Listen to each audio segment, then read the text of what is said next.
study has just come out of Norway that looked at the impact of banning smartphones in middle schools, and the results are fascinating. So what the researchers did is they surveyed all of the different schools to see what their smartphone policies were.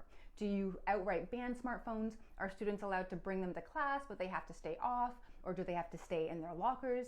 And then they compared the smartphone ban policies to things like academic outcomes, mental health outcomes, instances of bullying, and so forth.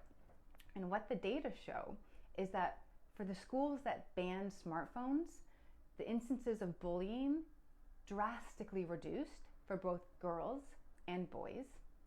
Academic outcomes improved for girls significantly. They stayed the same for boys, but they improved for girls. And the mental health outcomes for girls drastically improved as well. And the data also showed that the positive outcomes for girls were even more pronounced for girls from economically disadvantaged backgrounds. It shows that unstructured technology use could have even more negative outcomes for kids from already disadvantaged backgrounds. And what's also interesting is that the schools that said students just had to turn their phones off in class, but you could keep it on while you're in the hallway, while you're at recess, experience no positive impact. And that makes a lot of sense, right? Because then you can't wait to turn your phone on to see all of those notifications, and you know you only have 15 minutes to go through everything and see what you've missed. So what does all of this mean? You know, banning smartphones in middle schools had positive impact on mental health outcomes for girls, academic performance for girls, drastically reducing instances of bullying for boys and girls.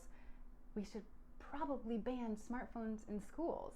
I think the longer this goes on and the more data that comes in, the more obvious this answer is going to become.